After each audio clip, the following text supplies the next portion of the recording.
there, I'm Clifford Bates, and welcome once again to Reading Carl Schmitt's Dictatorship. We're continuing the second part of Chapter 2A. The theme of 2A was the practice of royal commissioners under the 18th century, right? That's Chapter 2, which is divided into two parts. And the first part is the legal, ecclesiastical, and royal commissioners. The last video, we looked at pages 34 to 48. And then today we're looking at 49 to 65. It ended right here. And it's basically he just talked about he moved from a discussion of papal ecclesiastical power to slightly to the question of royal and princely power in that sense, because they echoed this. The argument is that in one way, how the church in ecclesiastical power framed in many ways what would become royal power, to royal prerogative, particularly royal, the rise of absolute rule in that sense. He ended on the question of the delegate and that in the Prussian example, right? And then he says he said in the following discussion I will limit myself to the history of Germany. And it is here. I mean, this is I started this before. It's very important that now he goes into the specific case, and I wish this is where a transition something should have been made clear, because you can the execution, the legal basis of an execution. Now he means killing people, of the execution. At first, I thought he meant the execution of an act. But the further you read it, it's more clear. This is where the translator should have given a note here, something to make it clear. He's talking about this idea of, an order of execution of killing someone. It says, so therefore, the legal basis of execution was a decision which was legally binding. The execution could be determined through regulations or procedure, and therefore its effective impact could be limited, right? Who could be executed and how they could be executed and why they could be executed, right? And so it was not permanently controlled by the end used to create by all the means available in the given circumstances an outcome that conformed to the judgment. So therefore, in other words, it's not something permanently. So it was not permanently controlled to the end. It used to create by all available means in a given circumstance to an outcome that conformed to the judgment. Now, this when you think about this, you see that it sounds like more in terms of an act. This idea of execution of an act or a duty thing in the general conception of execution, right? So there's this ambiguity, and as we read it, if we're not clear what execution means, it can have this double ambiguity here, in terms of a general thing and the specific thing of killing somebody. So now and we'll see it means the specific thing, not the general thing, or this blurring of the two, right? He says, so much so that the registration could never affect the formalization, properly and legally, of an individual enforcement action. In other words, the registration of this he says the word here, Erfransgrund, right? This registration of this act, it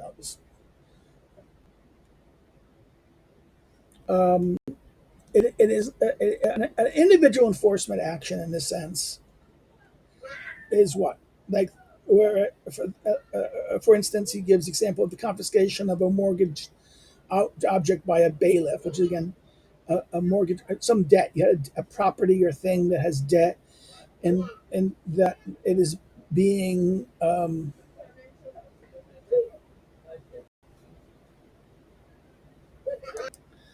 had some kids playing over there, and they had to get shoo away. Oh, wait. Mortgage, in the sense he had a mortgage on something had to be taken away, and he says, so therefore that's one thing, that's a specific thing, and then the other ones, or the imprisonment of a criminal by a warden. So these are individual things. Now execution sounds like, okay, again, this sounds more like a general thing here, right? This is why it's weird. Where the legal construct, like the declaration of enemy, appeared, See above page 231 and note 2, right? The intention uh,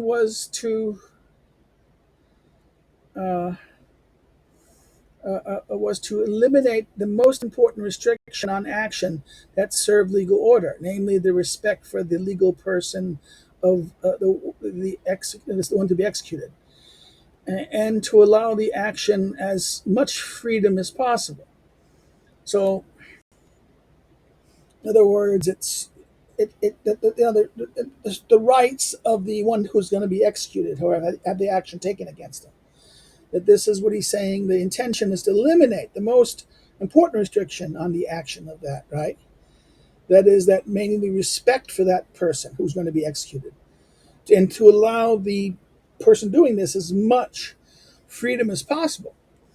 When it reached the most extreme form, the proclamation of the state of the proclamation of the state of being outlawed also meant a complete absence of peace and the abolition of the legal person of the one outlawed. Now, this is note 27. Let's go look at note 27. He refers to a text. It's another text. It's Joseph Potlich's book on the. Okay, we just look at this. What the heck? I might as well just.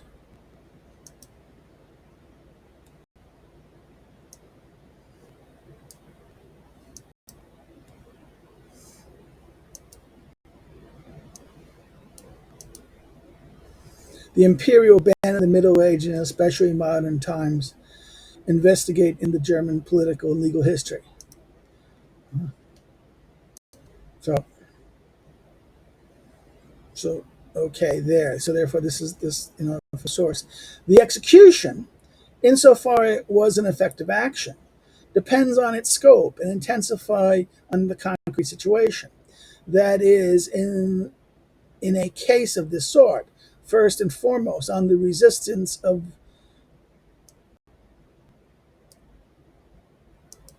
the one to be executed, right? To the one to be executed.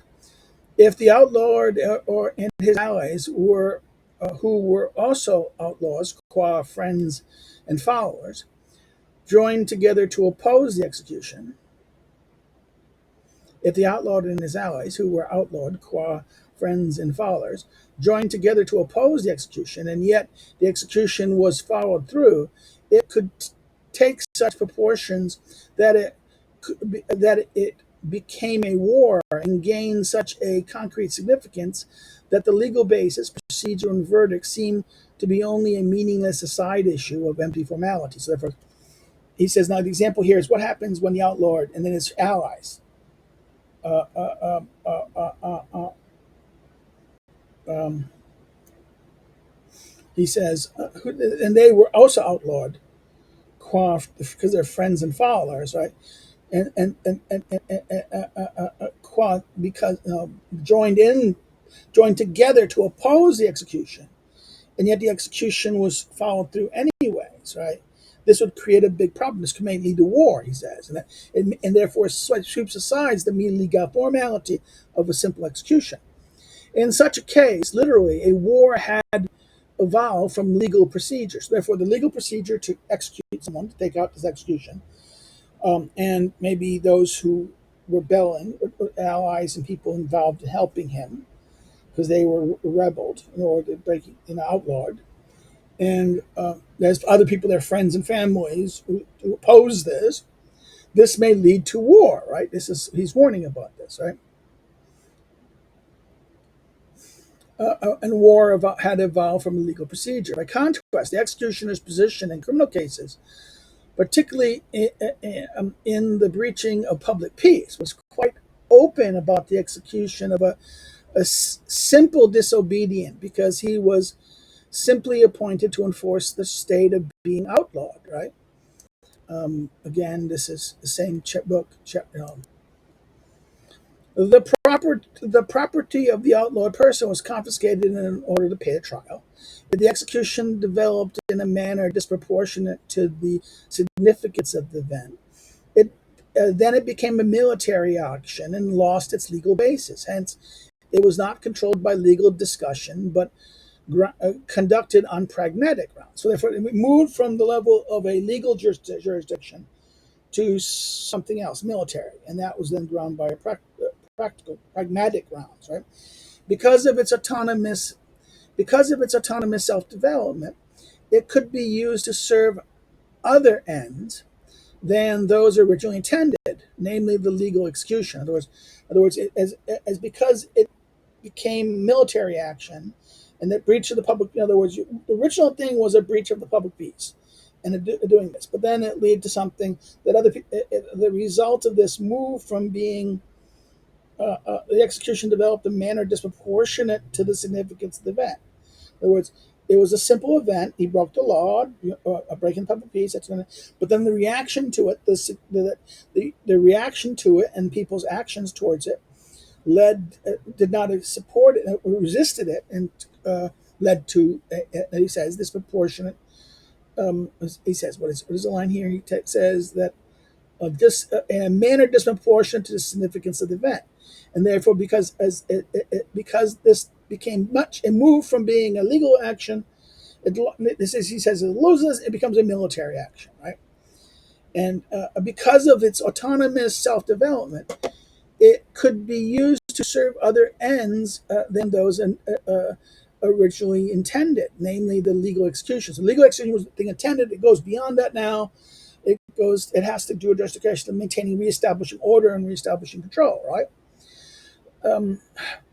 Thus, it became an appropriate means for extending political power. And the commissar of execution became an instrument of princely absolutism, which aimed to abolish the privileges of the estates. In order to maintain the peace, to stop the rebel, they had to, okay, sorry, these jurisdictional aspects of this. Sorry, no, we're not going to. Or you could hide behind it and cause disorder. So therefore, in order to maintain this, you're a rebel, you're breaking the king's peace. I'm going to do this, but therefore people are maybe the estate will try to block it because you don't have jurisdiction or some other thing like that. Schmitt says no. Then therefore this swept aside all those previous protections and those things, right?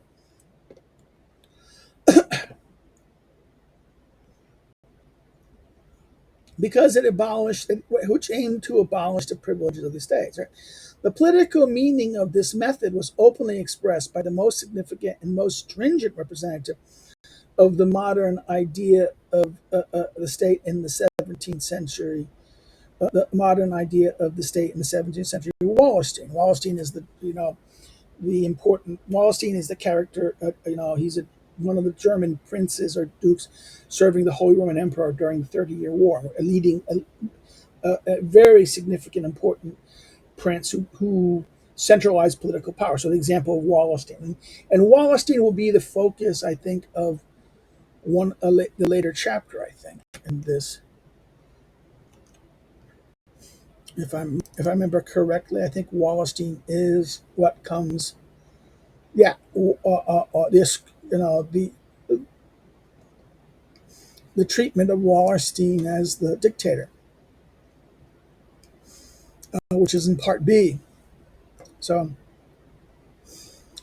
so that therefore this representative, he said the most significant stringent representative of this modern idea, Wallerstein, when he said that he would welcome from the bottom of his heart the estates causing trouble, because then they would lose all their privileges, right?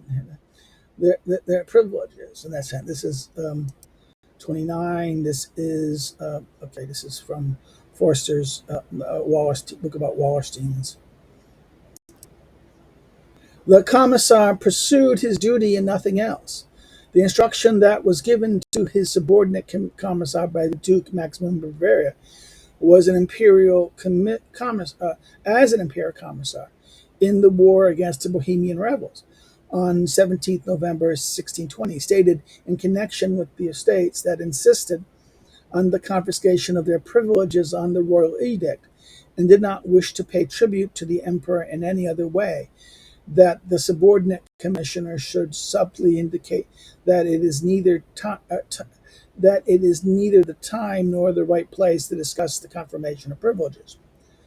Furthermore, it is inappropriate that the commission in this matter is accused of having misunderstood what is at stake in this confirmation, right? In fact, this is the translation in German, from German. Um,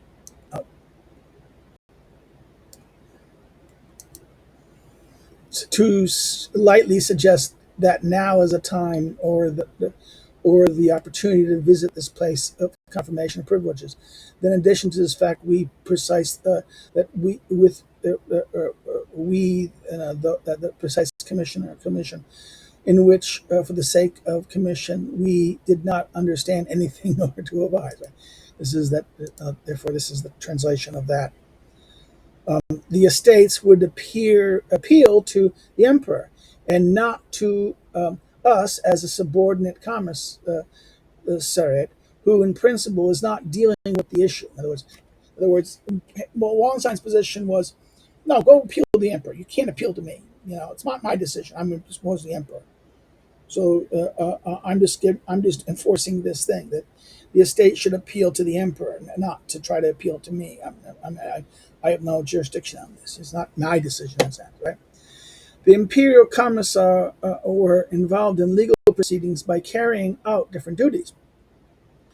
Usually, the court of imperial chamber did not interrogate the witness.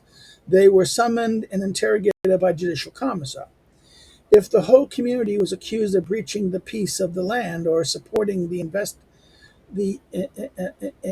instigators of such a breach, commissar demanded an oath of penance, right, from half the members of the council or from the citizens accused. Okay. In all the cases that were concerning the imperial utilitas and tranquility, right?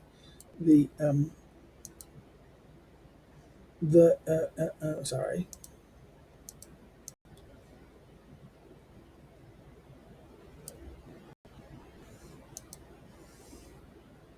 Now, the utility and tranquility of government says the advantage and peace of the empire, right? Um, and not just in cases to which he was entitled, as the first instant. The emperor claimed for himself the right of jurisdiction over his subordinate, something similar to the juridical power of the lord, the right to punish, file or announce mandates across the whole empire, and the right of jurisdiction through his commissioners in the territories of his subordinates. So, therefore, in other words, it was an overreaching claim of authority of a lord over his subordinates, going past jurisdiction. The last mentioned right, of course, could only be exercised according to the law and custom, right? This is this idea. There was commission of those territories. But a Rhine king who outlived these principles made a distinction between cities and princes. In the cities, imperial heralds announced the mandates and imperial edicts designed to promote the public interest.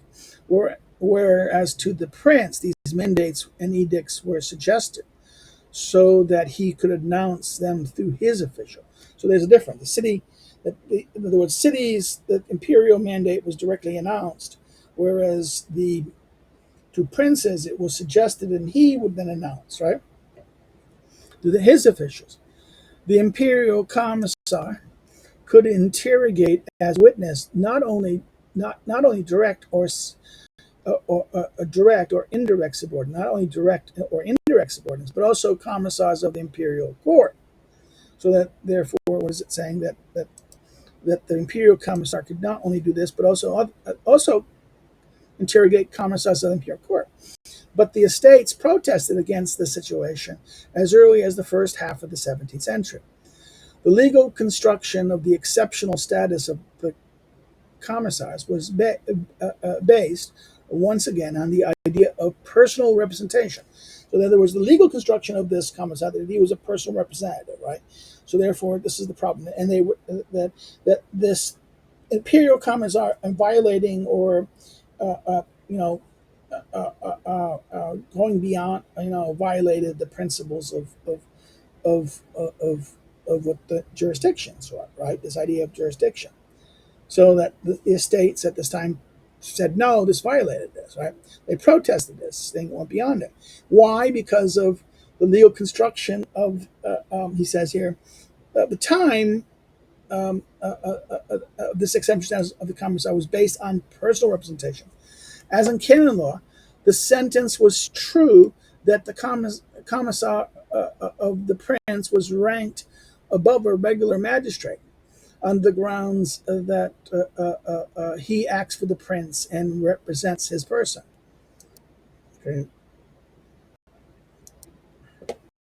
In particular, as far as the execution was concerned, this implied that the condition of being an outlaw had been properly declared before the imperial state as part of the legal procedure, right? So therefore, this is the example case of someone.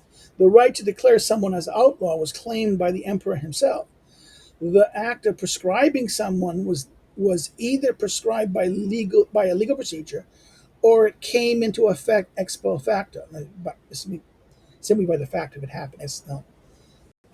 The emperor was quick to refer to this tradition, particularly in cases where the peace of the land was breached. Right. It is interesting here that, except for the period of election of the prince, the procedure was regulated throughout, mainly by the reformed legal order of the chambers. Right. This Kammerriksordnung, and by the regulation of 1555 concerning execution, the execution ordnung, right? This is 33. This is by Lungesburger. So therefore, in other words, it was very much custom. It was regulated by law. In other words, it had.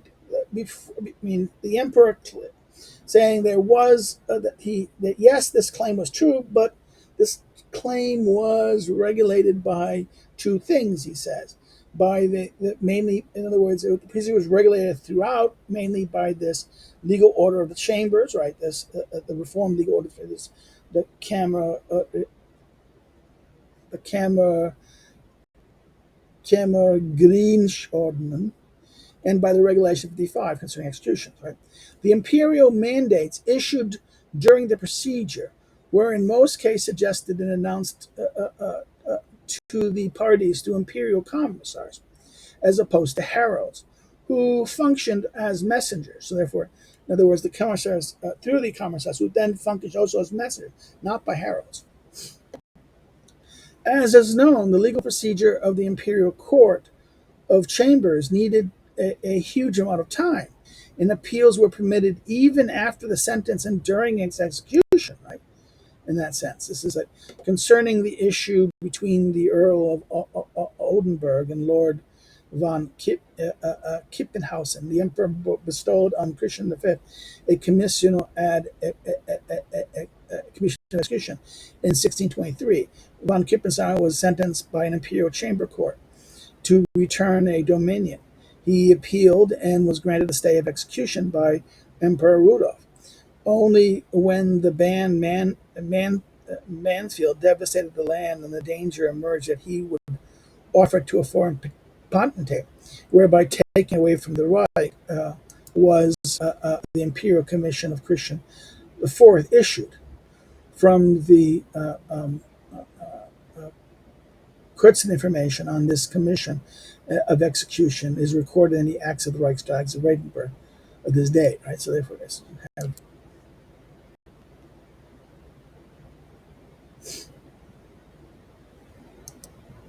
Okay, sorry. The state of outlaw, as such, had lost its awe since the end of the 13th century. I can't win. Interruption. In other words, the state of the outlaw had lost its awe since the end of the 13th century, and the emperor always used to grant new suspensions out of his innate humanity and beneficence, as it was regularly stated in his mandate. So this is 35, and what 35 does is this is the example of this text, right? He says, lost its awe. Like, because what? In other words, what is he saying here? He's saying that just the mere claim of this lost that someone's was because the emperor often grant clemency and things like this over time. The fear of being called an outlaw was not it lost its kind of. It's like, oh my God, this is important. Oh my God, you shouldn't be called an outlaw because this is what lost its awe meant here, right here. Therefore, the duty of the imperial commissar consisted mainly of negotiations, especially when important political issues and influential parties were at stake. And since it took a long time for the commissar of business to be replaced by the commissar of action, so therefore, in other words, there were two commissar different things, and therefore the commissar one was negotiations, the commissar of business, and then the issue of a commissar of action to then resolve that whatever the business was. This took time, he said. They said particularly interesting examples illustrating the activity of the commissars can be found in the Grundsud Handelen, the Grumos dealings of the Grumson. This is 36. The mandate for execution of the ban by Emperor Ferdinand I on 13 October 1536 in Friedrich Ondorf's, on Handel, right? The ban was seen as an ipso facto valid. Enforcement of the ban only came after several penal orders in 1566, when the mandate was renewed. It was extended to Grumbach's followers, and the election of Saxony was ordered to execute the ban in his capacity as a superior in the county of Upper Saxony. On the simultaneous appearance of commissars, heralds, and trumpeters, on the see that page 10, on the participation of the royal commissioners, see page 20, the elector of Saxony writes to the emperor that it is well known how little is done by the country districts asked to enforce its execution. It is therefore in the interest of the imperial authority and magistracy that the emperor send through commissars 200 horses to Gotha, or to the execution of that, in order to increase respect and fear. He empowers his commissioner and renews that mandate.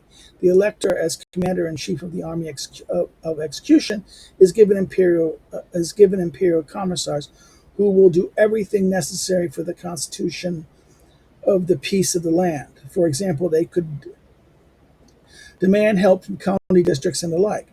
The county and the subjects' release from obedience to the authority of the Ban Duke Johann Friedrich should normally have been executed by imperial commissars, but only a messenger with the imperial letter appeared.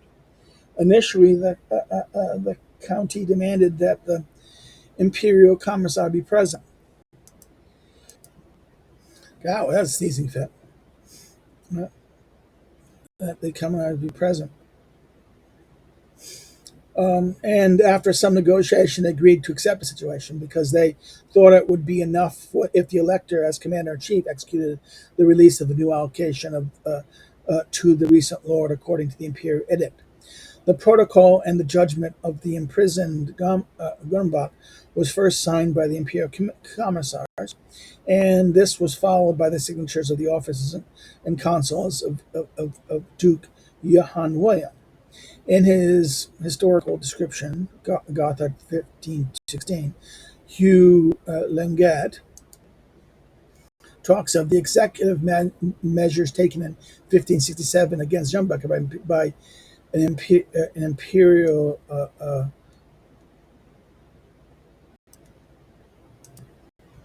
ambassadors or commissioners, legates and commissarii.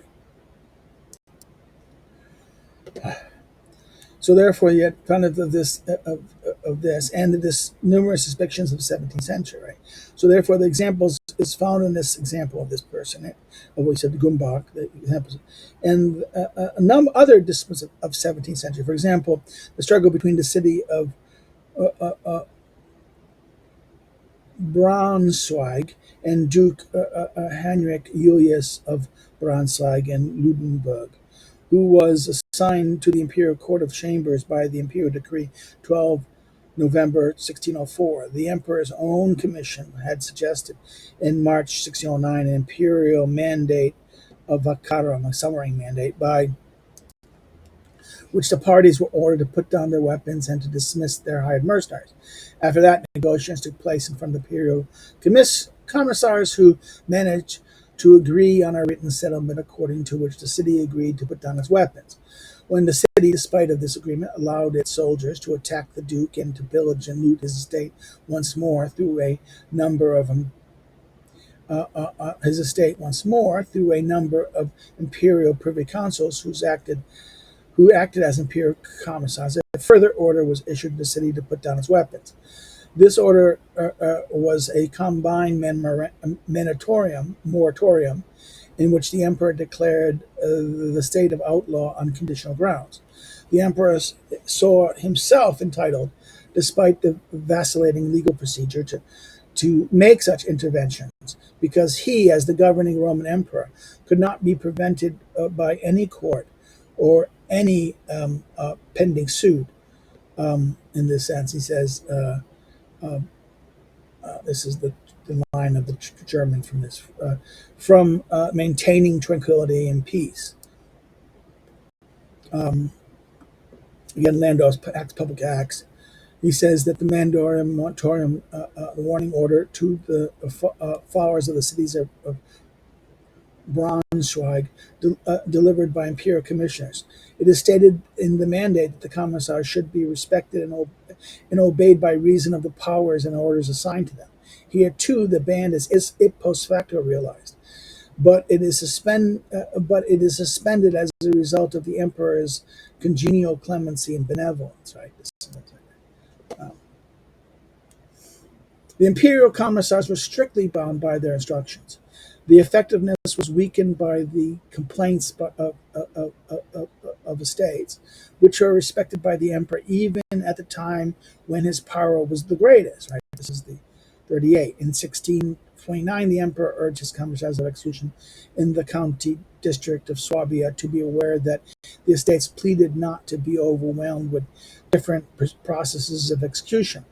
The commissars should stick to their instructions, and in cases where it is notorious that churches and monasteries that have been confiscated according to the treaties of Passau, they should not act in an executive manner.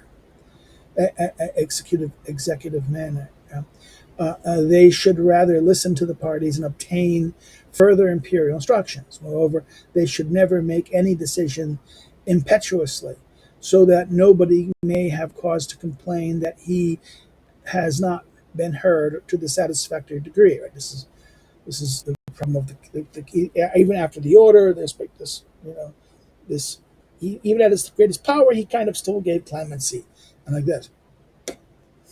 Even when the imperial commissars were active during the executive procedure, they remained only commissars of business.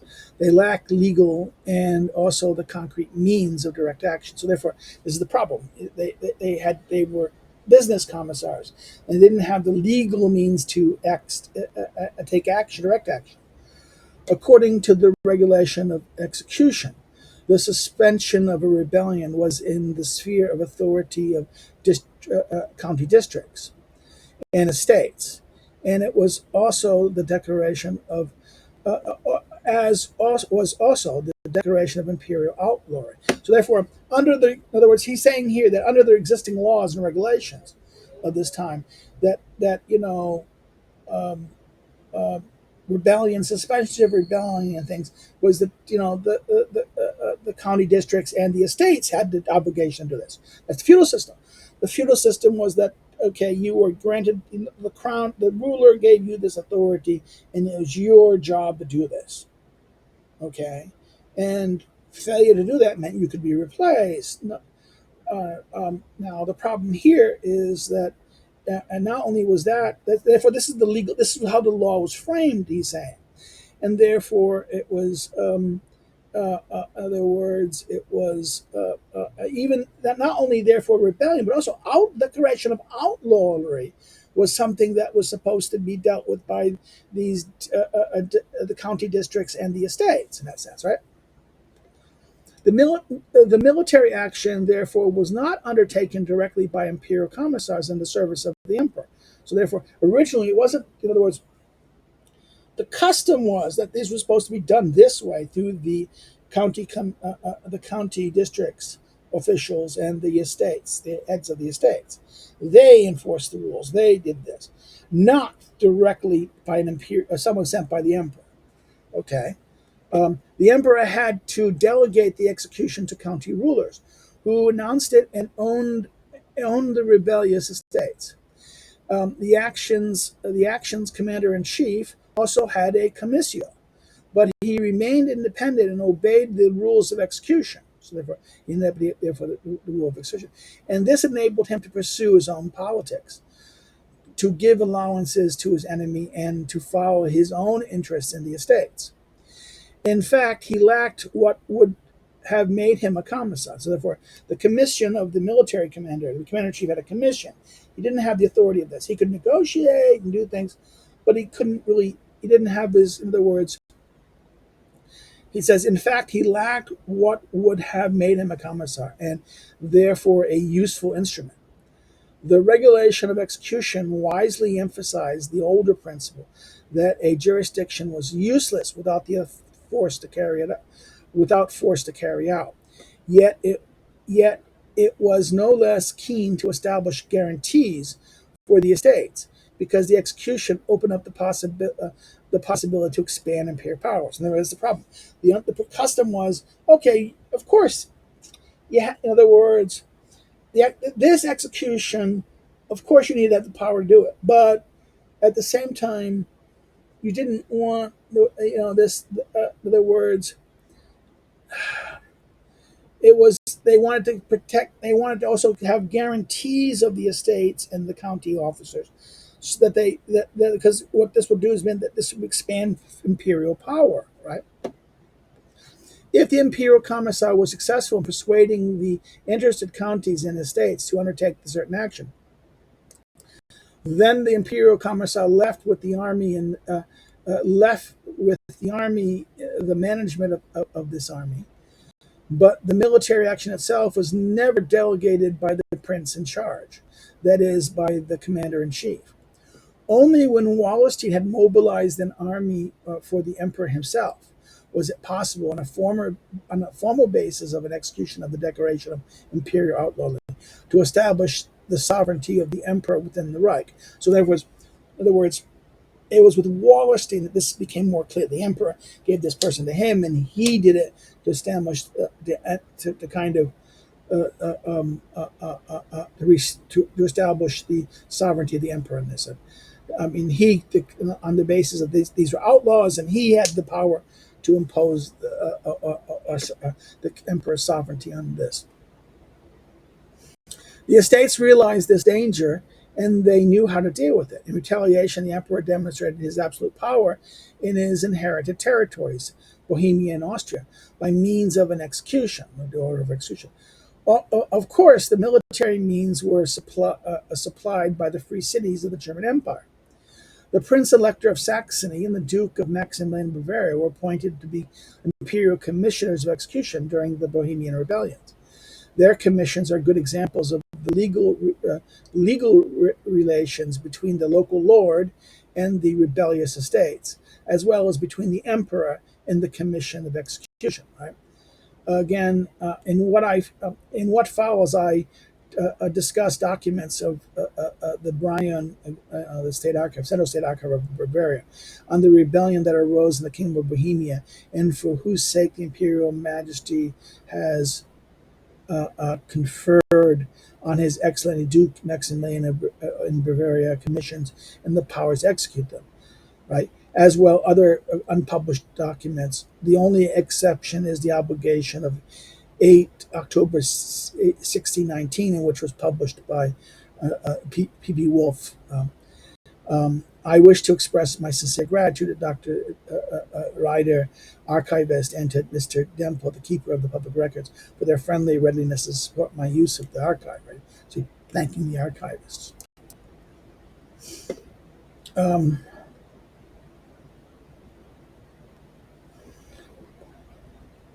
so let's go here. The first precondition of execution, the declaration of outlaw, implied numerous legal arguments. Because the authority of the emperor was challenged, in particular his right to declare Elector Frederick der Pfaff an outlaw without the agreement of the other electors. According to Article 26 and 39 of the election regulations of 28th August 1619, the emperor was not allowed to decide on an important issue without consulting the prince elector. Moreover, he was not allowed to put an imperial estate outside the law without a hearing and without a regular legal procedure. In other words, the rules, the guidelines of this thing, this act, this election regulations at this time, did not allow the emperor to simply act on this guard. He had to need the support of the electors. According to the regulation of execution of 1555, and execution against the imperial state was only permitted after the declaration of outlawry has been legally recognized. And who had legally recognized it? It was the electors, right? The elector palatine was neither summoned nor heard. Those loyal to the emperor argued that the elector palatine's breach of the peace of the empire through his acceptance of the Bohemian crown was notorious, and the state of being an outlaw is post facto came into effect. In other words, the emperor at this time, during this is the beginning of that this person took made this the Palatine, the Elector Palatine, took becoming the crown, Bohemian crown was a notorious action in that sense, and and the state of being an outlaw that is post facto came into effect. Right, the elector challenged the declaration of outlawry through open letters within the patent, right? The open letters, the patent, within and beyond the empire, and in doing so, he did not mention the Roman Empire at all and referred to the emperor only as the Archduke of Austria. Now, this is even more interesting. Again, he's going to report the textual stuff. I'm not going to read the text. The commission entitled the Commissars of Execution, first of all, to discipline the disobedient and rebellious in order and to order them to obey. And in the case they did not follow his order, to employ all means, even radical ones, to secure, defend, safeguard, and guaranteed protection to those who remained loyal. Right. The commissar of execution was also entitled to accept on behalf of the ones who had commissioned him the acclamations of the estates and the cities of the county which were supposed to be subjugated. Right, they could take the acclamations of these that they were going to be subjugated. The county's subjects and inhabitants were ordered to follow without hesitation the imperial commissar, who had promulgated orders in the name of the emperor. So no one could appeal and refer to another duty or agreement or obligation or whatever might be called. Right? Each and every obligation of this kind is canceled, suspended through imperial and royal authority, and the interested people are effectively declared free and unbounded to those obligations. Their dignity, privileges, rights are guaranteed in case of their demonstrated obedience. Therefore, this is the idea that by obeying the emperor, in other words, all the other things, obligations are nullified, no longer effect. In other words, he nullified all their obligations to other things, only to therefore, and then by being, in other words, the affected rebellious areas, regions, if the people submitted to the authority, they were protected. They owe no obligation to this other person. They only and they would be protected and secured. In other words, all the other rights and in other words, all the other duties and obligations, and when it's blocked, right? In other words, that there was no duty obligation that might be called, right? And each and every obligation of this kind is canceled, suspended by royal decree. And the interested people are effectively declared free and unbounded by those obligations, right? Their dignity, privilege, and rights were granted in case they demonstrate obedience. In other words, these other rights and these things will be, you obey, then you'll get these rights and these things. Okay. The Commissar of Execution took action and executed his commission whenever the request for a friendly submission was ineffective. In other words, the request for this, then the Commissar of Action took place, and then the army was done to do so. After Prague was seized, he sent from there his subdelegated auxiliary commissioner. They were both called commissars and deputies, to receive obedience from all the estates. If this had not happened yet, in other words, these commissars were issued a document containing the same oath that the cities of Bohemia had already sworn to Prague. Furthermore, they were equipped with a copy of the imperial commission that they had to hand over to the estates. So therefore, or at least to read out to them, and they had to act against the non-compliant using of all means of coercion that was necessary to bring them into obedience. Therefore, in other words, okay, all these other counties or these estates, they, after they seized Prague, they went to the other estates, right, to show to receive obedience from those places. They would, say the same oath that the cities of Bohemia had sworn to Prague. And they equipped with a copy of the imperial commission that they handed over to the estates, or at least to be read out loud to them, right? And and that they had to act against non-compliant using all means that necessary to bring them obedience. The obedience would be protected where necessary, which was mainly a broad border area. When necessary, which was mainly in border areas, in that the commissar ordered a garrison of 20, 30, or more soldiers.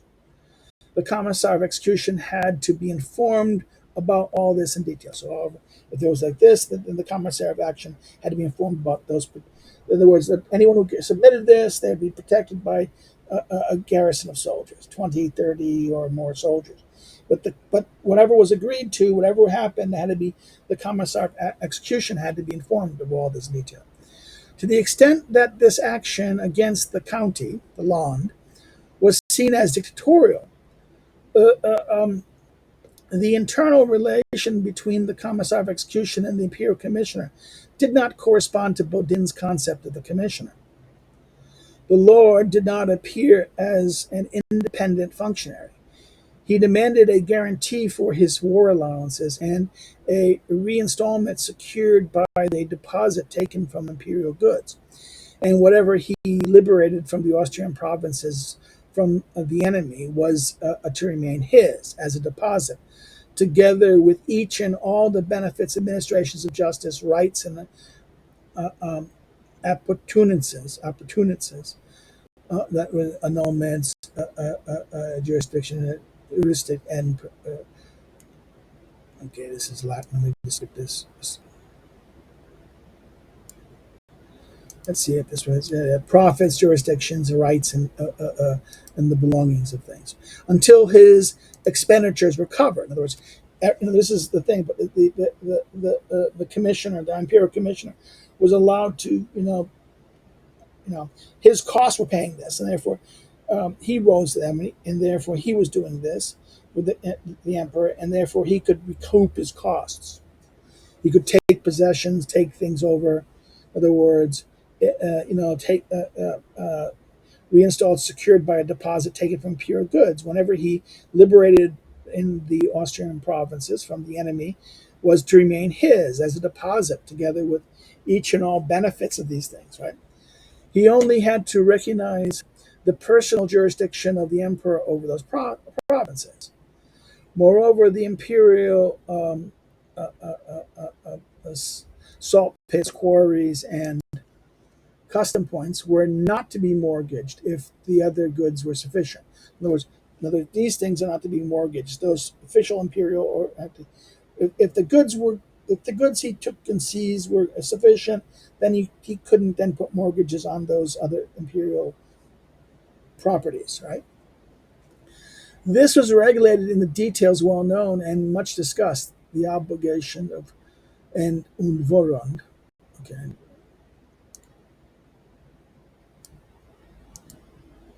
Bond and bond, right? This is the obligation, Bond, between Frederick II and Duke Maximilian of Bavaria on the matter of the war expenses in the campaign against the Protestant rebellions, Bohemia, and the Reich. Uh, above all, above all, it is significant that the Commissar of Execution explicitly reserved the right to be unconditionally independent in all military actions and to perform every action according to the nature of things, times, and circumstances, right? In a manner that he deemed suitable and necessary insofar as he judged that the occasion and the circumstance allowed it. So therefore, it was again, he was going to be doing this. That he was going to be the determined. The Commissar of Execution reserved the right to unconditionally do this, independent of the right to be unconditionally independent of all military actions, and to perform every action according to the nature of the things, circumstances, and that he was going to be judges of the circumstances and occasions. Neither the emperor himself nor anyone else from his court was permitted in any way or anywhere to hinder or to allow another to hinder the full, absolute, and free leadership of the mission that was solely that was the sole duty of the Lord and Duke of the Commissar of Execution. So therefore, this is, in other words, the commission even limited the emperor to interfere. Emperor or anyone else in the court was not permitted to interfere in this regard, in that sense. In other words, in doing what he had to do, in that sense. So no clemency, no interference of this, right? After his victory over the Elector Palatine, Friedrich, the Duke was granted an electoral dignity that had been taken away from prescribed Palmgrave and returned to the Emperor. Moreover, the Emperor, again in his imperial power and plenitude, was to decide in favor of the Duke's disposal of the land. Their electoral status was nullified per sentium by vote, in other words, nullified by vote, and subsequently they befell to the Emperor. The sentence uh,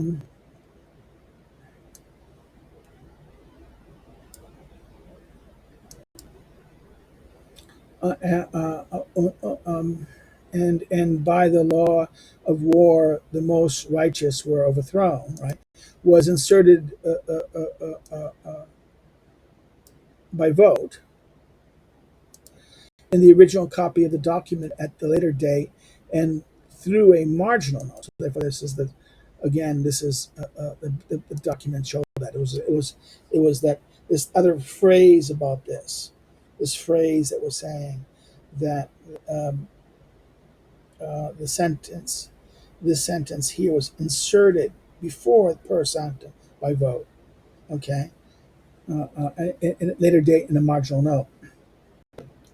It is evident. Again, this is the case of Schmitt's looking at the archive and the documents and saying, "No, no, no. See this." It is evident, especially from the agreement of 1619, that the decisive part of the action did not depend on the orders of the emperor. It was commonly accepted that the emperor was not obliged to be commander-in-chief of the army when the latter was used for the execution of the affairs of state. In the Gramenscheid incident, the prince elector of Saxony, who was in charge of the military operation, was called in most cases commander-in-chief, and therefore he was distinguished from the imperial commissars. So this other incident, the Grumbenchen occasion, right? This earlier crisis, the Prince Elector of Saxony was in charge of the military operation, and he was called the commander in chief. But he was not imperial commissar. He was acting as in other words, he was acting as his in title of his role, the jurisdictional role in that sense. Though he was called commander in chief. He was not, in other words, he wasn't commissioned directly by the emperor to do this. Although the emperor may have instructed him, but he instructed him as though to, in other words, a normal legal procedure, not an extraordinary procedure. Only once did he act as commissar, and without being called it. The occasion was the commission of the estates to the new lords of the county, a business that was normally reserved for commissars only. So therefore, this is when, in this incident, therefore this one act where he was occasion of the commission of the estates to a new lord. This was normally given to commissars. The Archduke Maximilian of Bavaria was recognized as an imperial commissar during the campaign against Bohemia, mainly because he accepted, in the name of the emperor, a declaration of obedience from the subjugated states or cities, or he received it through self-delegated commissars. In other words, he had this power because he received it, right? This declaration of obedience and this for the emperor. The commissar of submission, who appeared frequently during the 30-Year War, was a typical commissar of business as long as he was not vested with the power to enforce obedience. So therefore, in other words, this idea of submission, commissar, was merely in the terms of the 30-Year War, was a commissar of business. And he made an arrangement like this, and he didn't have the power of execution, right? Obedience, force the obedience. The supreme military command, the Dictatorum, was distinguished very sharply from political powers. In the negotiations of the League, Duke Maximilian emphasized the fact that he was the military leader, the commander-in-chief, and the capo, head of the League's army. This, of course, did not mean that he was superior to or above the other estates, or that he was given new rights. Okay, this is according to the instructions of Maximilian gave in 1610 to his legate, who was to negotiate with the papal nuncio and with the ambassador of Spain. As an example of Wolf's the laws of Maximilian I, right?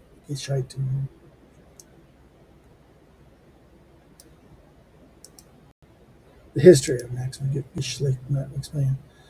The legate was to make clear that the superiority of union was also the captain of the Liga, head of the league, captain of the league, right?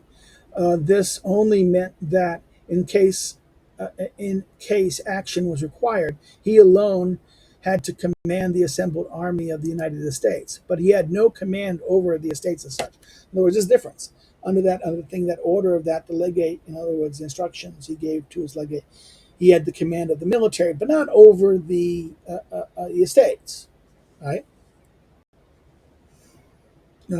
He had no command over the estates as such. Moreover, in circumstances, the superiority of the union had the power to call a summit, to call to a summit all of the estates of the union or just their adjuncts.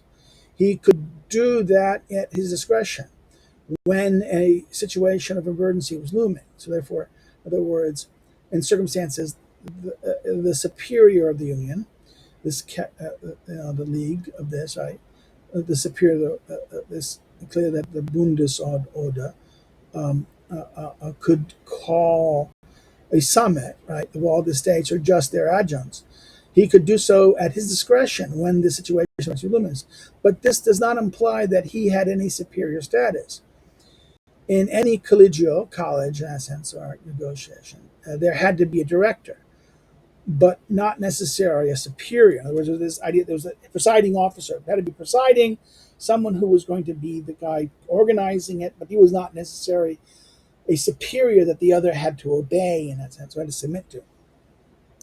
Schmitt is pointing out here. Here again, one comes across the view that military action, including its directorate, is only a via fact, via facta, a way of the fact. It's something of the fact. A concrete action, in other words, is only via facta a concrete action, only because of the way of the fact it's a concrete action. The military commander did not exercise any sovereign rights and was not a commissar because he had no extended authority over subordinates or foreign governments. He only had the internal delegated authority of military jurisdiction over soldiers. In other words, he didn't have authorities over subordinates or foreign governments. He only had a jurisdiction over his soldiers. I'm getting attacked by a fly. It's too warm. It likes to be here. Um,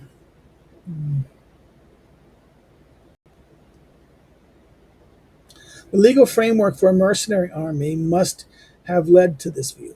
In other words, the use of the mercenary armies like this led to this, why this view was this way.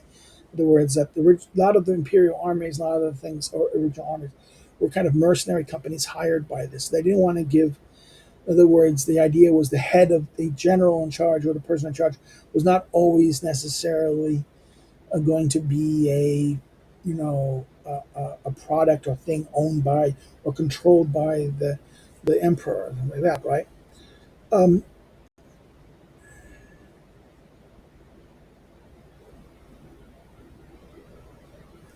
the colonel who commanded a regiment acted in the service of the prince who employed him. As a bearer of authority of the state, he was given the power of a commissar for control over the public, and later also for the execution of authority of the state. So, therefore, in other words, the colonel in charge of a regiment, he was given the power of control over the public in that sense. And then that also the commissar of execution for the authority of the state. When the commander in chief was at the same time a commissar, as happened, for instance, in the case of the commissars of execution against Bohemia. The two functions could be clearly distinguished. Subsequently, the commander in chief the commander in chief as such was no longer called a commissar, despite the fact that the military action makes the typical content of a commission of act. In other words, that the military action makes the typical content of a commissar, but he wasn't called one. Okay, he was no longer called a commissar, despite the fact that this separation of military command from government, understood as an exercise of the authority of state, became evident in Germany only in the 17th century.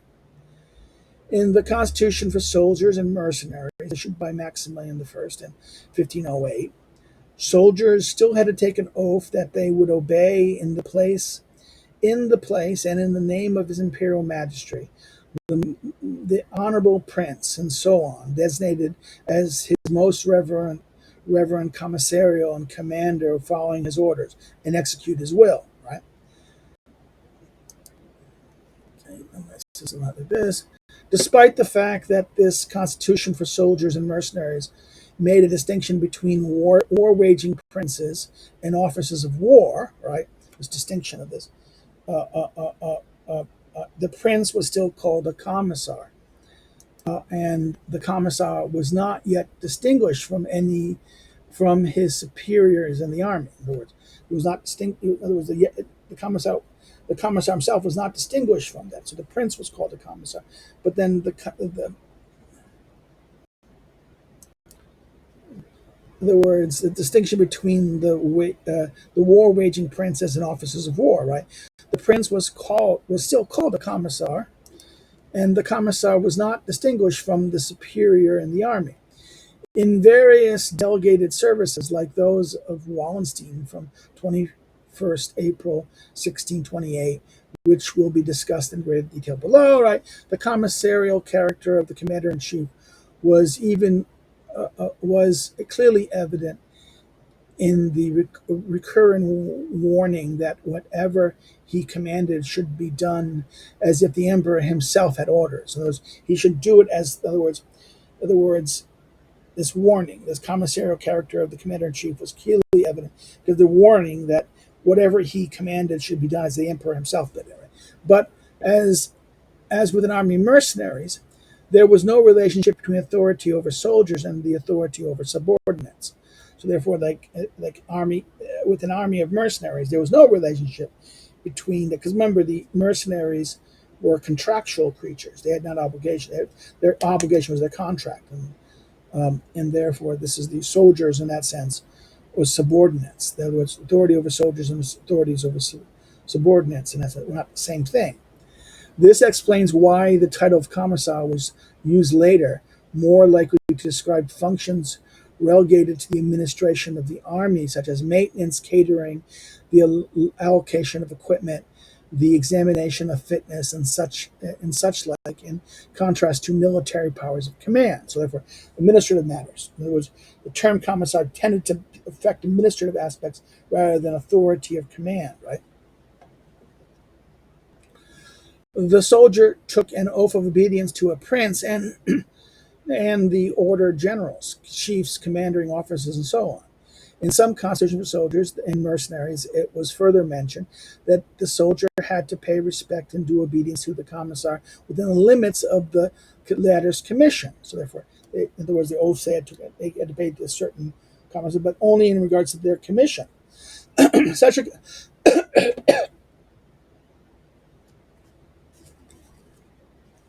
sorry, such a commissar was not seen as a superior in the army, but as a commissar for its administration.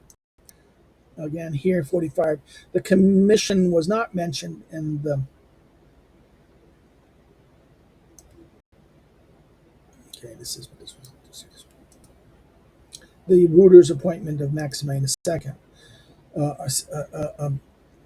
See companion Frederick III's Constitution for Soldiers and Mercenaries. And the Constitution for Soldiers and Mercenaries of different. He gives the different examples. He goes, according to the Bavarian Constitution 1672, the soldier has nothing to do with the commissar directly. In the Saxonian Constitution of 1700, the title commissar is not mentioned either.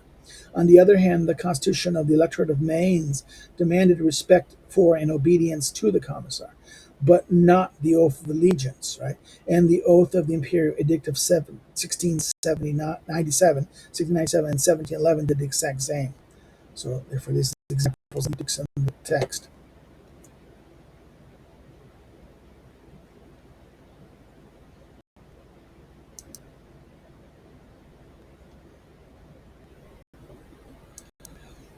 The commissar of the army were organs of control in the service of government and had political functions. They delivered instructions to the commanders of a troop. They negotiated with the enemy. They exercised political control over the general, and so on. So the commissars of the armies they were organs of control in service of the government over the military, not military command in that sense.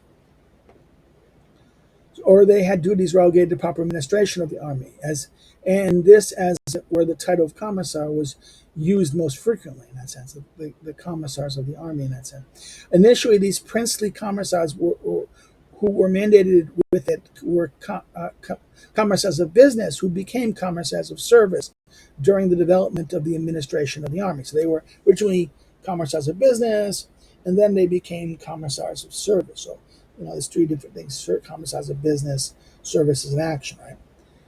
During the development of the administration of the army. At the end of the century, a systemic organization made of commissars, senior commissars, and a central office had already been established. A control through the commissar of a physical test of fitness for a company of horse and equipment, according to the regulations. According to this, Wallenstein's army was organized in the second general register in such a way that the headquarters, the central war planning and administration, was divided into two sections: the war office and the war office, which was in charge of administration and the allocation of regiments to their senior commanders, and a central commissariat, which was in charge of the subsistence and maintenance of the army. A county commissariat of war was established for each province in the counties of the Austrian crown, and for Bohemia, a supreme commissariat. These commissariats of war negotiated the acquisition of what was needed for war with the estates that had to contribute to the war expenses.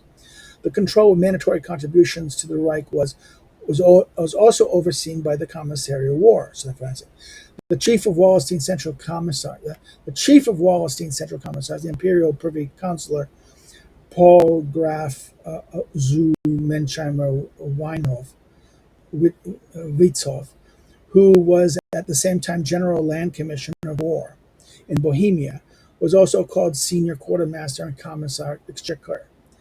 A head commissariat organized relations between the three directories of artillery and the general office. And of course, in that sense, in other words, and this is why, according to Victor Lowe, the organizations and the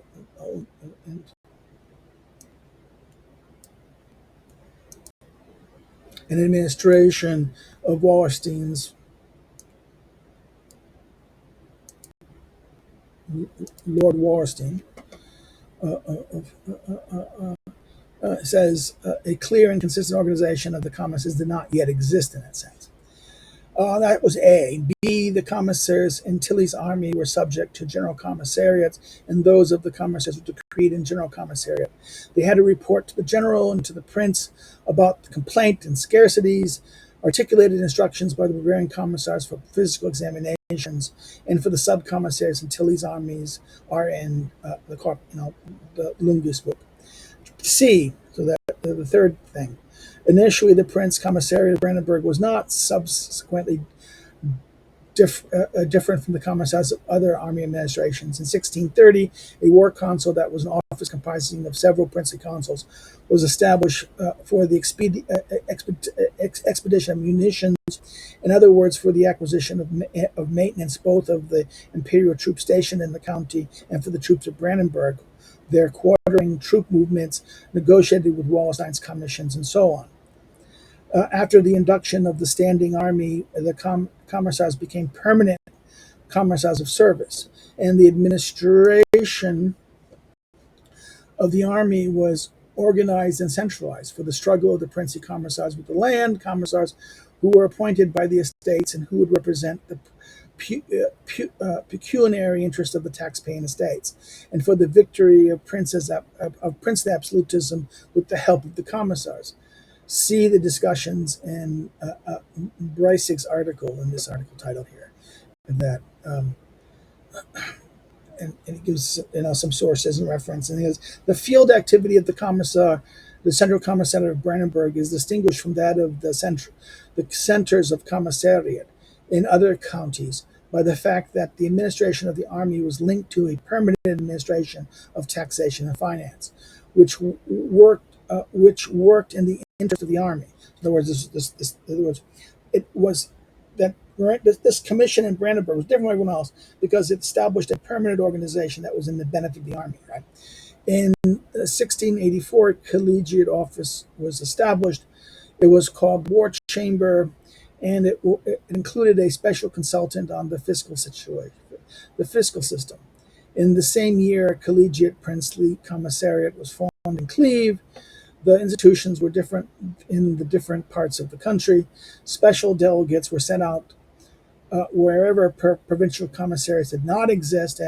In the Kermark, for example, it was in order to represent the interest of the prince elector before the estates in matter of taxation, whereas in the Kermark military, the business, in the Kermark military, the business of the commissariat was dealt with by the central office.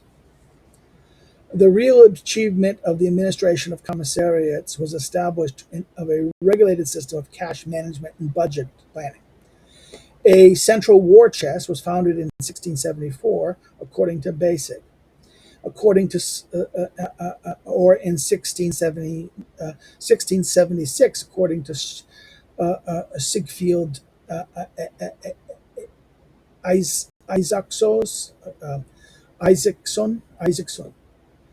The development of what was simply an office of war into an office of finance became evident in the instructions given to Dictator in 1st May 1688 and published in the Act of Borussa, which differs from the previous instructions of a purely military character. He should first of all oversee the regiments receive the monthly assigned correctly, that the senior and junior receptors make the payments correctly and are not corrupt, and that the rules for quartering are obeyed and those of accommodation not molested. And the benevolent contributions do not face unnecessary procedures, that the militia has undergone physical examination, that the process goes well, and was the instructions are followed by every commissar. No smuggling occurs, that poor people are not troubled during marches, and that they are paid for everything in cash, and that nothing is extorted from them, to the extent that normal issues of the administration of the army are paramount. Right. Furthermore, financial cadassiers and registrars should be received diligently, and if necessary, they should be created. In consequence, special commissars should be appointed to make it possible that all the specific county taxes are registered. The accordi,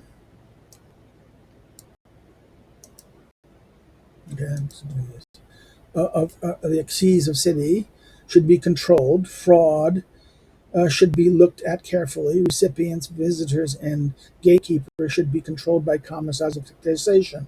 All the receipts should be checked and kept in every city, etc. By these means, the authority spheres of the competence of that body were extended beyond the main aim of administration of army to that of tax administration. So therefore, he's saying what was done as this military regulation doing this thing, then moved from this mere regulation of army to that of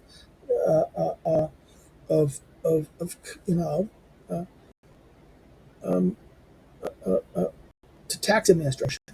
In the issues concerning the army, the boundaries between the authority of the commissariat and that of the leader of troops, that is, between the administrator of an army and the headquarters of an army, were blurred in that sense. Under Baton, 1669, conflicts emerged frequently, though Baton was formerly subordinate to Spar. The armies ordered to follow in every detail his instructions for the preservation of the army and the state's security. For instance, to keep the troops and to equip in good state, or to organize and direct operations planned according to the reasons of war. In short, as Bayersig says, he was at the same time chief of staff, minister of war, and consul of the exchequer. However, the troops commanders, as well as the organs of the army administration, were subordinate to field marshals. In 1709, when Dankelmann died, the Central Commissariat of War of Brandenburg, Prussia, was already in a complete service. Officium, the commissary was a complete service position, right?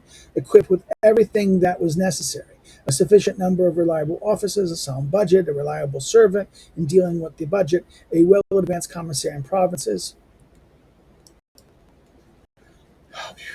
Long note. This note is almost as hard as this. The regulation for the Central Collegium of Commissariat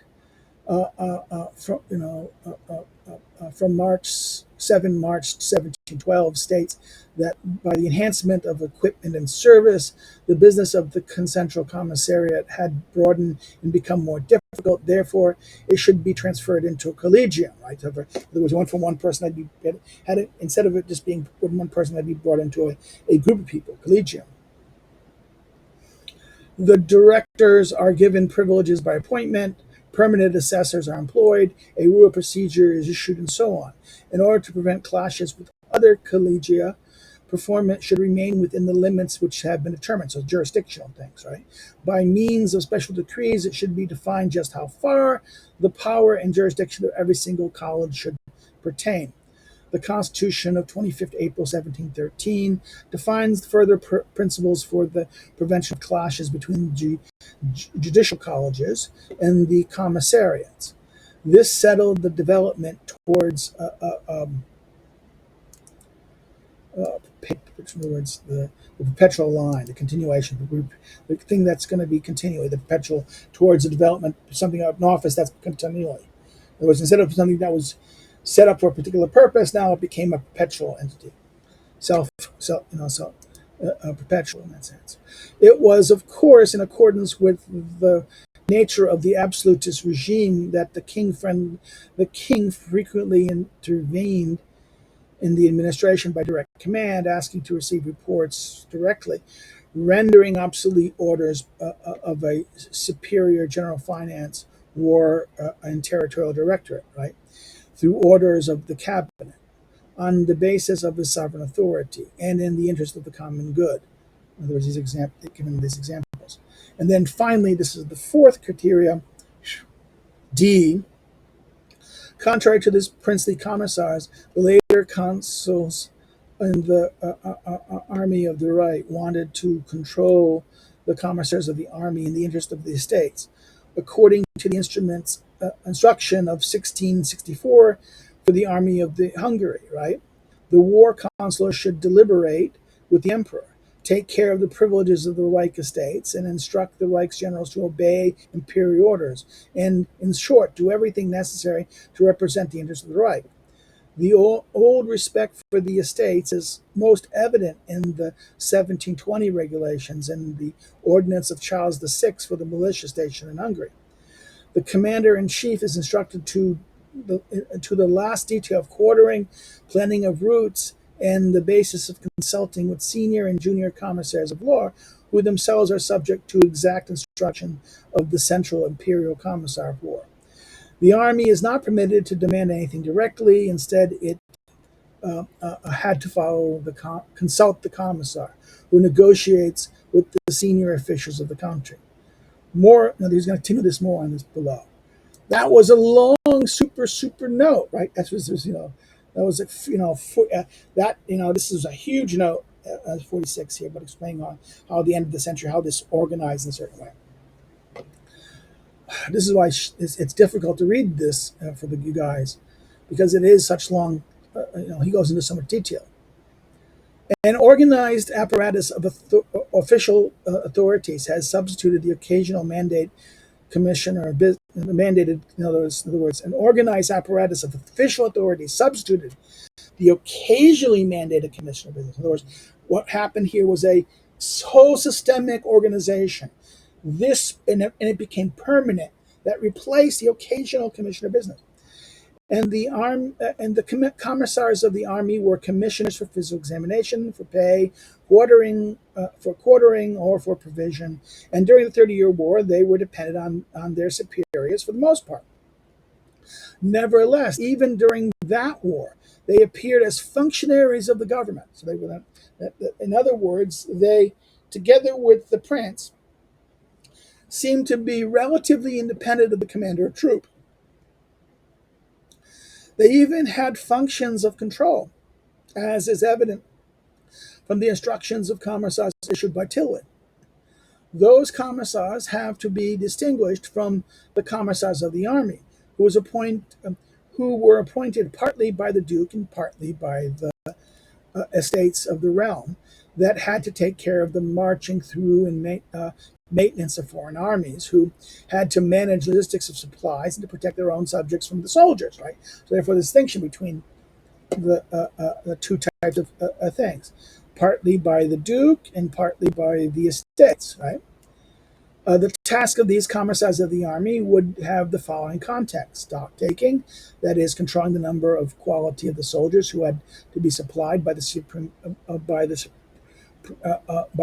by contract; overall surveillance of the state of discipline; overlooking the relationship between the officers and the troops, and monitoring the means of punishment, and visiting of quarters, and the surveillance of those of the rank of Fourier, implementia, Traub, and servants in the army. Those in other words, different ranks of the army, right? and frequent physical examinations, and when a regiment is taken over, maintaining an accurate register of the soldiers and deciding in cases of sickness and vacation during that and the subsequent period. In that sense, regulation of soldiers, right? This idea, this maintaining of this and management of the soldiers in that sense. Insofar, the activity of commissar meant supervision and control of the army, he could employ the following means of control: suggestions and recommendations to the commanders of the troops, though these had to be made discreetly. In other words, as the instructions for commissars and Tilly's army specified, reports to the superior office of the commissariat and to the prince. They could make suggestions, discreet discretions to the commanders of troops, directly to a report to the commissariat, superior office of the commissariat, and to the prince, and reprimands directed at those of the rank of fouvoir, quartermasters, and commissaries of stores, with retention of their wages as compensation for the damages created if it was necessary. In other words, the controlling of these things and punishments for these. The wages were delivered by the commissariat in charge of those parts of the troops. The acquisition of money or natural goods, as well as the problem of finding quarters, was usually a task of commissars in charge of maintenance and quartering, who were subordinate to a specific administrative body. Therefore, he was in that, but it was the administrative body over him that they were responsible for that. It was a duty by virtue of which they were in immediate and permanent contact with the county involved, the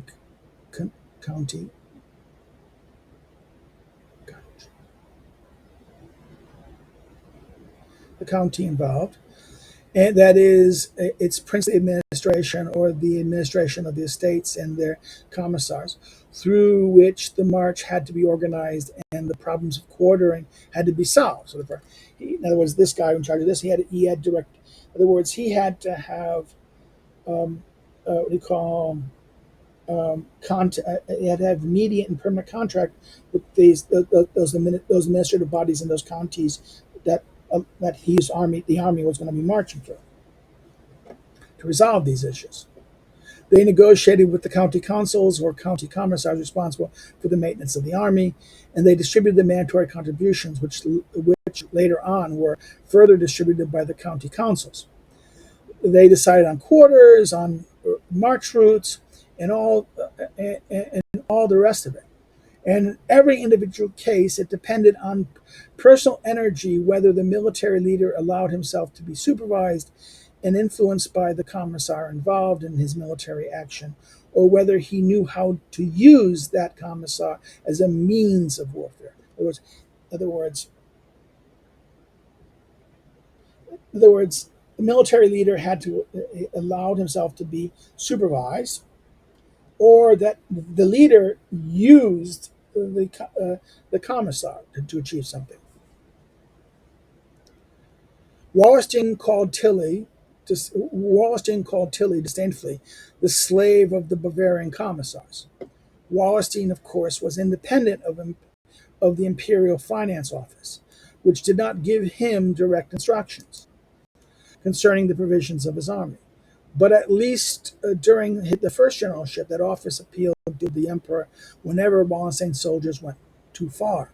For instance, when they looted a chuck wagon, it did so in order to urge the emperor to send to imperial war councils a serious reminders of better discipline. In other words, something happened. A wagon of food was looted by Wallenstein soldiers, and they just appealed to that situation to send, in order to urge the emperor to send to the war councils instructions to Wallenstein to be behaved, disciplined.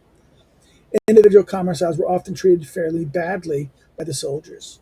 And in the Bavarian constitution of the army of 1717, soldiers were explicitly forbidden to insult them verbally or to offend them through their behavior. Right? This is,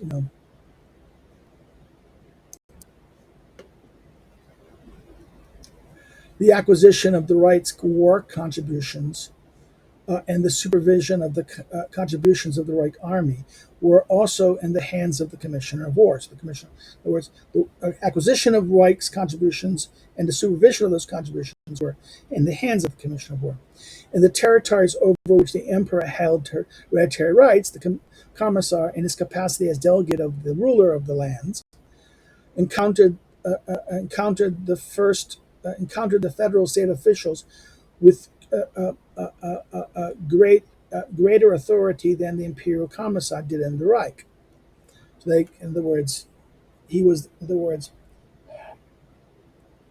in the territories where the emperor held this hereditary right, the commissar, in his capacity of this thing, encountered the federal state officials with this authority, greater authority than the commissar did in the Reich. So in other words, but even in hereditary territories, they still negotiated with the county, the land. The commissar collected only those contributions that the land was obliged to make by law, by custom, or by consensus of the county council, the Landtag. Right? If the subordinate could not deliver or refuse to pay or deliver or pay them, the commissioner contracted the superior of the land, right? This Landobrinkrieg. If the subordinate refused or was reluctant, the commissioner asked for military execution. He had asked. That was the normal legal situation even during the 30 Years' War, although the real picture was quite different at that time, given the countless confiscations and actual behavior of the soldiers, which was unauthorized. In consequence, the army normally did not care much for its own commissars, or for those of the land. Right, this is 29. A particularly interesting example of the legal situation we found by Herman Halwick in his book is this. He says, Wallenstein's patent of 18 June 1632 for all the honorable people of Bohemia, inhabitants in particular, senior and junior commissioner appointed by the Imperial Army. The Council of Brunswick was decided to continue to pay the contribution due every 5 months. Therefore, all honorable peoples are requested to comply. Commissars should be charged with the allocation of contributions to counties and to ensure that they are that these are collected in wheat, oats, meat, and if meat is not feasible, then in money. They should not get involved in complaints or okay, this is.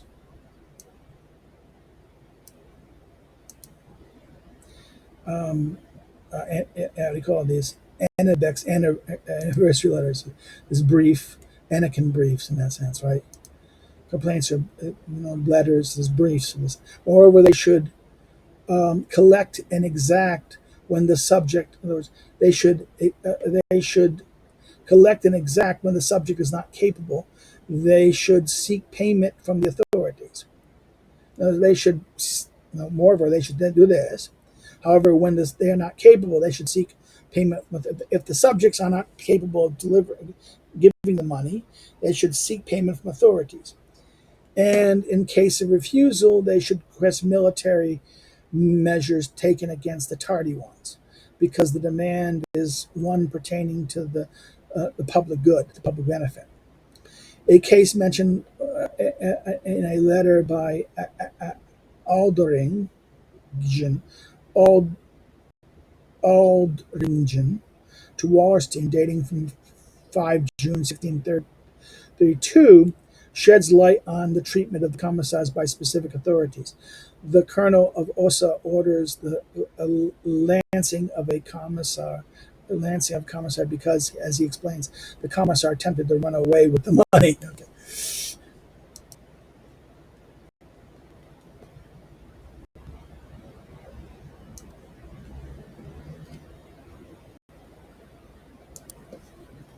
After the supply with rations from magazines was introduced, it was explicitly stated that the commissariat of the General War was entitled to supply the rations. In case of complaints or arguments between the landlord providing the quarters and the soldiers, the landlord had to file a charge with the supreme authorities of the land, who reported the charge to the soldier superior and to the commissar of war stationed in that district. Later, it was explicitly emphasized in cases of dispute between a soldier and a landlord, the jurisdiction rested in the commanding officer, the commissar of war, and the supreme authority of the land. So it rested in the commanding officer, the commissar of the land, and this. The distribution of the quarters had to be done by the county, the land. The provisions of the horses was managed by the general commissar of war, which in the lands of Habsburg was in charge of the supply of a charge of the supply as well as of prices in the name and on behalf of the treasurer. The guiding principle was always the cooperation between leaders of the troop, the commissar of the war, and authorities in of the county. That caused great complexity, especially in the march routes and the planned quarters, which if the march routes or planned quarters were changed. Again, the ordinance of the 1720 ordinance and regulation of Charles VI. It is stated that no colonel, lieutenant colonel, or a sergeant major is allowed to change the position assigned to him by order or allowance of Imperial War Council through the General Commissariat of War. Exceptions from personal billeting have to be respected. This was followed by the organizational structure of maintenance, of which involves the general staff. In other words, general staff, the general commissioner, and its attached staff for regulation and administration, as well as an office of supplies and a commissar of supplies. The execution of a debt collector is carried out by the nearest companies or regiments, following a request from a general commissary of war, and not a request from the individual commissar. Debtors are declared by the county authority or by the senior commissar of war, so their execution can take place. If the county authority is reluctant and the debtor are in consequence not known, then the commissar of war should be given the power to send the local authority a militia recruited from the troops present.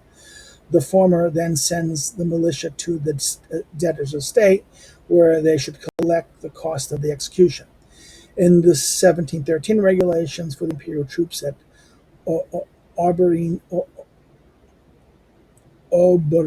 I'm sorry, this German is that is specified that before the departure, the colonel or the commander of the regiment send an officer whose order is to obtain a proper plan for the daily subsistence of the men and horses, a plan authorized by a senior commissar or adjacent commissar or by the commissar of war. The route for the march that is agreed upon among the estates must be approved by the officer and followed meticulously. So therefore,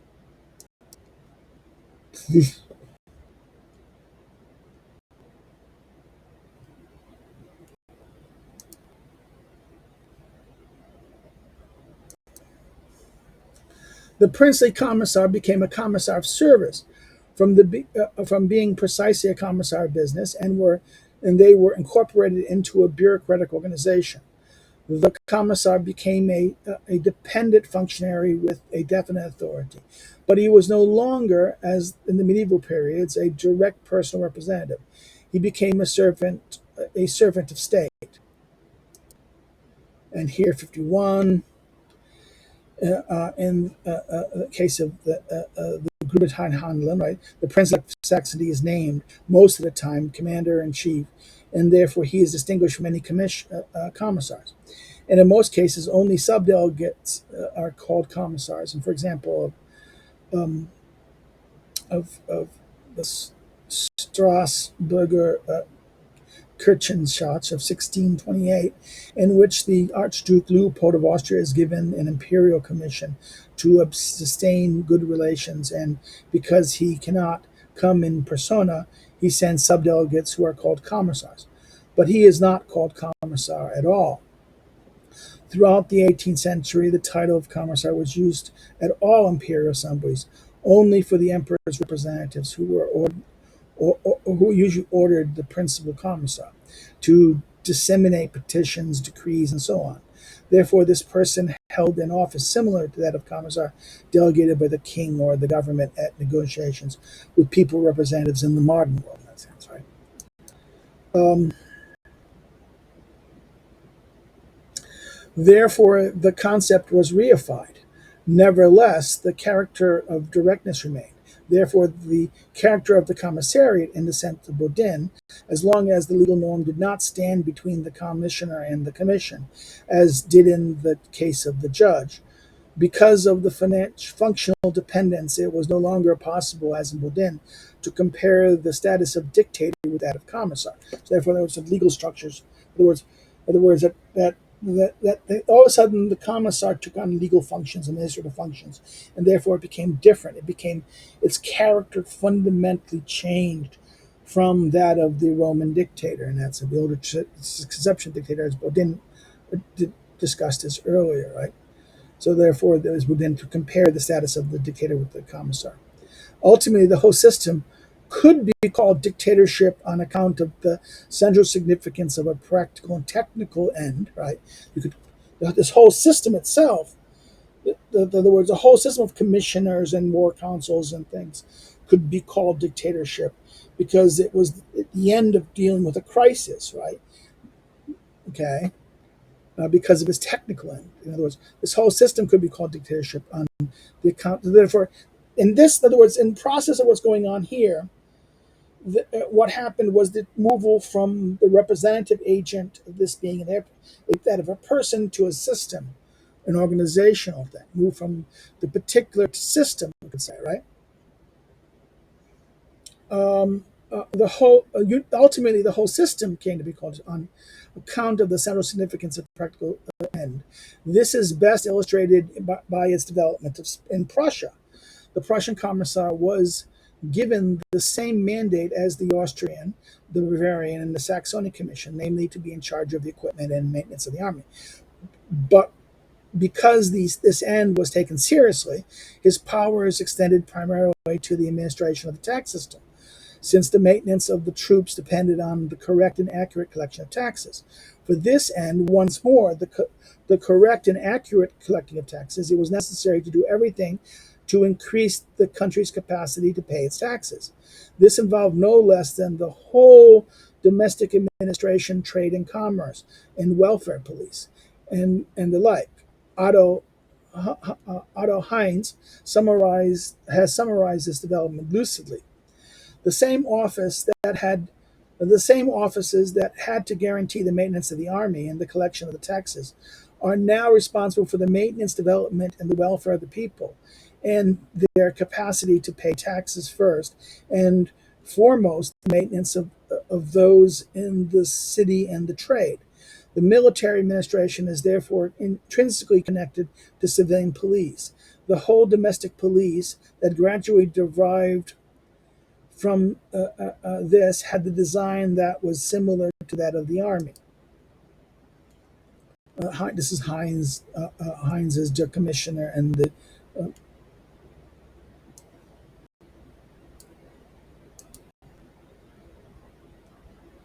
the commissioner, the commissarios, and its meaning. Right now, this is interesting. I would say because why? This is he's basically saying that this is the origins of the state. In other words, you see in this situation what was done in ministry by an extraordinary act of this, and creates a whole organizational structure that turned the feudal system into a state system. And the Prussian example even did it even more so. The Prussian example structured and organized it and ratified it within systemic structures to create and therefore that merged both, military matters and the economic functions of this to the welfare. In other words, dealing with the welfare of the means by which the money was to be raised, right? So therefore, and therefore created a civilian police, a militia, that was therefore like the military structure, like the military in that sense. The extension of powers could not be hindered by the rights of the estates. The absolute prince in other words, in other words, what starts now. This is what they say: the absolute prince, centralizing all authority. The absolute prince centralizing all authority. Now, then, therefore, then what was manifested in an agent, a representative agent, now becomes manifested in a system, right? The absolute prince obliterated these rights if they stood in his way and if they were contrary to his overall goal. For that he was not legally authorized, Prince William of August at this point, right? Unpublished dissertation. In other words, this is William of Prussia's famous dissertation of that in the 1900s. In such cases, the single commissar was only the instrument of a system governed by a practical and technical end. So in other words, the single commissar was only an instrument of a system in which, of course, this instrument did not raise to the full potential. The sovereign could only establish his absolutism by consolidating and shaping the apparatus of his civil servants. In other words, the embodiment of the state. In other words, the absolute power was not personal. It was not just exercised personally. It was now exercised through the administration of a system of bureaucrats and administrative agents in that sense. In other words, consolidating and shaping of his apparatus of civil service. In this way, the commissar became an ordinary civil servant. The bureaucracy, the creation. What was a commissar, an extraordinary commissar, now became the ordinary bureaucrat. So what Schmitt is discussing here, what's happening in this period of time, the movements of this, is the movement from the extraordinary that was started in the 30 Years' War, in that sense. The extraordinary commissar to deal with crisis, then the creation of the systemic mechanism to maintain that those things on an institutional basis in terms of officials, the creation of a permanent structure of system of subordinates and authorities that created a bureaucracy, right? In this way, the commissar became an ordinary servant. The sovereignty of the prince also stabilized his bureaucracy. Therefore, the connection. In other words, that therefore the absolute power of the absolute prince overrides and destroying taking away and wiping out the jurisdictional authority of estates and other things. What it did was it stabilized the bureaucracy. It centralized and stabilized administration. So, wait a minute. That's the whole point. This is the nature of administration. So this is where the right here, reading Schmitt, you know that the so-called Hegel is not to blame. Hegel is not to blame. This idea that the administrative state is a Hegelian construction that some Straussians, the West Coast Straussians, want to champion. Some people champion. Misunderstands this, that Hegel is merely putting into words what the Prussian state already did, and therefore it was not him designing it.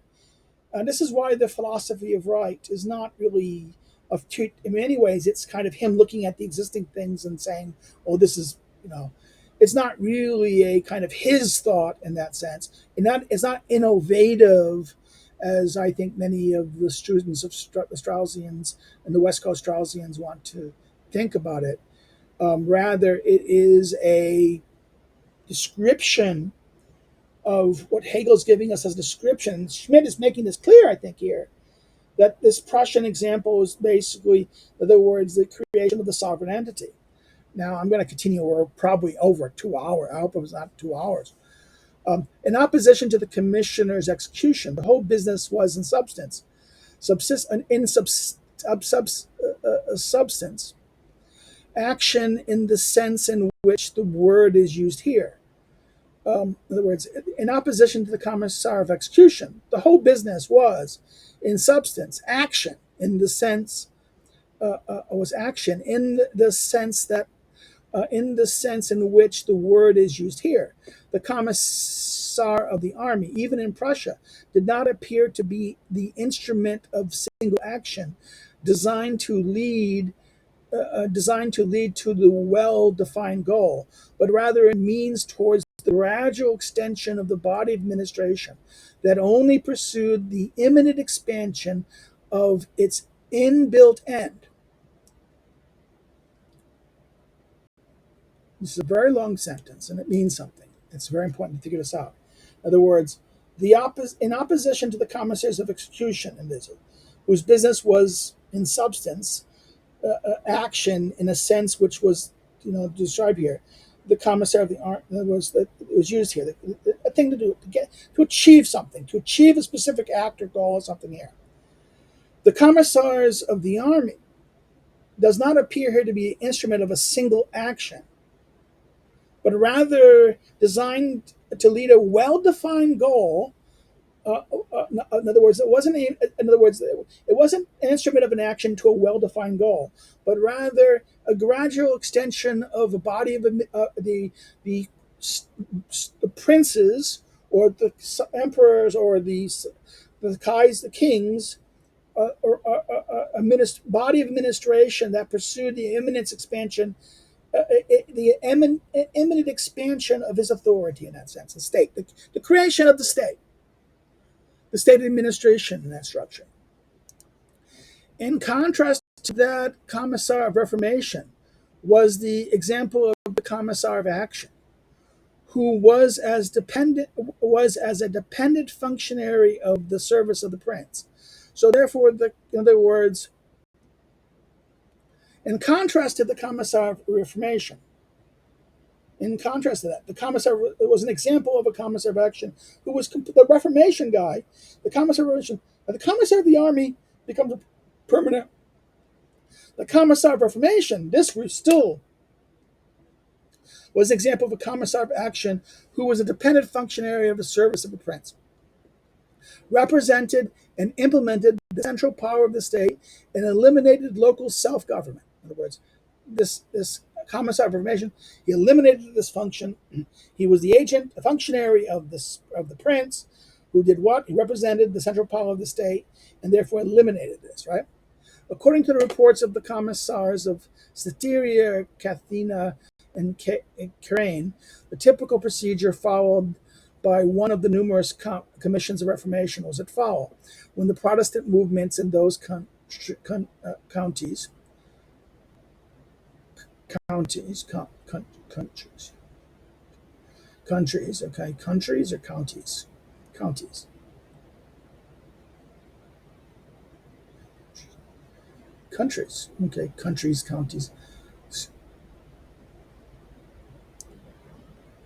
going to go crazy. This is a nation. Okay, this is a country, and that's a district capable of a large urban country, in that sense. Countries. This is my eyes are going to go. Countries became more active. Those places and regions.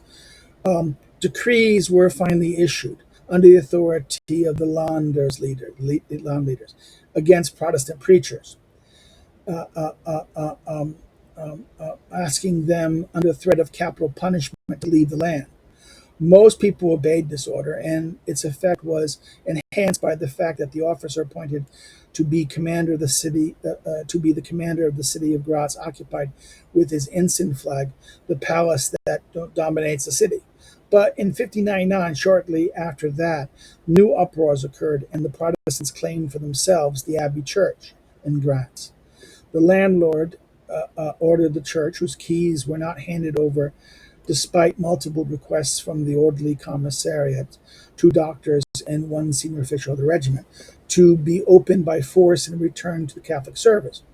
The later commissariat of the Reformation was established in different countries to fulfill their task: the separation of the sheep from the goats, as it was later called. When the pagan population appealed to the religious peace, the commissar replied that it was impossible because religious peace only pertained to members of the Roman Reich. but only the local prince was seen immediate as a member of the Roman Reich, and not the pagan population. This is where the origins of that came from. The commission consists of several commissars, normally a clergy and imperial representatives. Usually, they were accompanied by the guardia, a guard, troops, and that's something like the guardia. That is a small troop of guards, commanded by a captain. Because in previous years, commissars had been frequently abused. The commissars were given orders and full powers to combat the unruly of rioting Lutheran villages, namely the mining communities, with rigorous dexterity to round up the leaders of the riot, to substitute the city council with qualified people, to hand over the keys of the churches and cemeteries to Catholic priests in charge, and overall to do what was necessary and required. For example, they moved with their small troop to Libben, initially, the miners wanted to resist and to rebel against the princely commission. They even took up arms, but the commissar managed to recruit more than 300 priestly guards, and when facing them, the miners gave up immediately. They gave up their arms. They handed over to the commissariat the two doors that they occupied together with the keys of the church. Now the commissars turned against the Reformation and handed over to the Catholic priest both his church and to the rectory.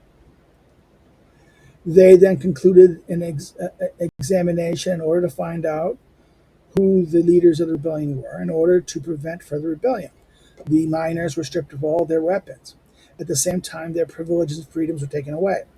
They were not allowed to assemble or to call a council without a princely representative. Many leaders of the riot fled. Some of those who were caught were sent to the castle in grants. Others were exiled from the county. Others still received various punishments. Although nobody's life was taken, the sectarian books were collected and publicly burned, and in order to frighten the preparators, a gibbet was erected. There was nothing to execute punishment.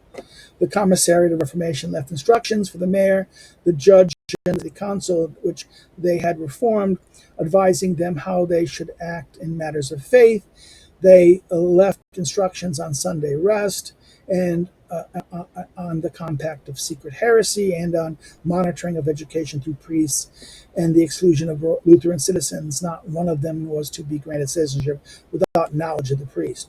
After the Reformation, the prince appointed a city councillor whose duty was to prevent the occurrence of anything that may be against the Catholic religion, against the reputation and supremacy of the prince, and against the instructions of the commissariat. He was in charge of the maintenance of good policing and had to look after the common good in general and in particular. This is in species usually means in particular, like general in particular. In other words, this is the Commission of Reformation. Subsequently, commissions of Reformation were designed among similar principles. Frequently, the commissars were negotiated directly with the rioters, and from time to time they decided upon far-reaching and general regulations. For example, they issued curfew after the city had been occupied. They denied civilians their rights of visiting each other without permission from the commissars. They summoned the judges, the councils of all citizens to declare their submission. They summoned the judges, the councils, and all citizens to declare their submission. They forbade the priest. They forbade the prince to, by decree, to live with a concubine. Concubines were declared infamous, of ill repute, and all were exiled.